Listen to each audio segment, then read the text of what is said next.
have some Dawson grip tape for my single stack. As you can see, compared to the limited gun, which has a much bigger piece of grip tape, these are little narrow grip tapes. I'm going to open these up, get them out of the package, see what we have here. You can see they're quite small. It's made for a single stack magazine, obviously. You can see it's etched here, 0 through 5, so it's 6 grip tapes in total. These are laser cut, just like the double stack. One thing to note when you're ordering these off the Dawson website, these here, this model number is made exactly for the Metal Form or Trip Cobra magazines. In my case, I have a Trip Cobra mag that I use for shooting USPSA single stack, but I also have a Chip McCormick magazine with a Dawson base pad. So if you look at these two base pads, you can see obviously this set of grip tape is not going to fit both of them. So I'll have to order another set of grip tape for these magazines. I'll probably order a little bit different or the same color for these magazines. If it were a different caliber, such as my 45 single stack, I have 2 different magazines for it, I will probably order these in a different color. That way when I run out to the USPSA match first thing in the morning, I don't grab the wrong magazines out of the gun safe by mistake. First thing up, any magazine, you're going to want to take an alcohol pad and you're going to want to clean everything, all grease, residue, oil, dirt, everything. So take this, we'll wipe down the bottom, and I'm doing the sides of the magazine and the front, just for the base pad. I want to make sure it's good and clean. Everything residue-wise is removed. This is one of my starter magazines, so it's going to be magazine number 0. I'm going to punch out the first one here.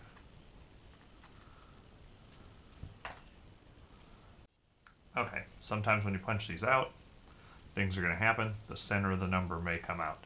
No big deal. You're getting ready to stick it on something, so you'll be able to stick that center back on there.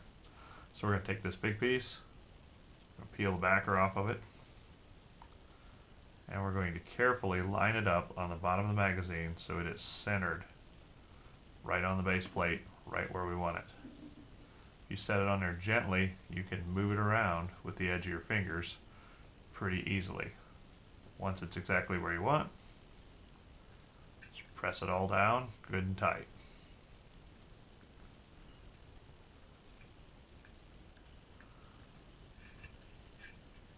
Alright, there we go. We have grip tape installed on the bottom of the magazine. Alright, so now to take care of this little oval here that's supposed to be a 0. I'm going to take the center of the number. I'm going to peel the backer off of it really carefully. Oops. I'm going to keep a little piece of the backer on there, so I've only peeled half of this backer. I'm going to put it in here in the center loosely. And what I'm going to do is I'm just going to move it, a little piece of this backer here, and I'm going to move it to where I want it.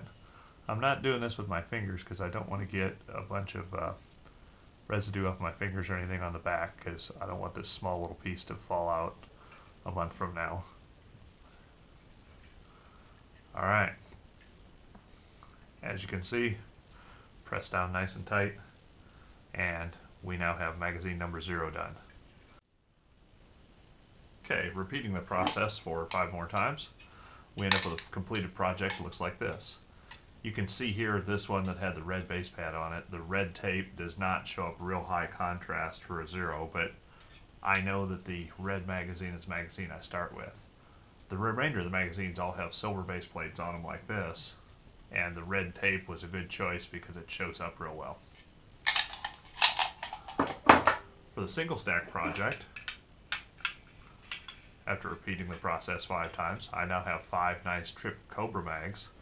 These happen to be 40 caliber, and they're actually a Corey mag if you call to order them, but they look real good. The project turned out real well. I have 0, 1, and all the way up through 5. Alright, that's been it for this project. If you have any questions or comments, please leave them down below, or visit our website.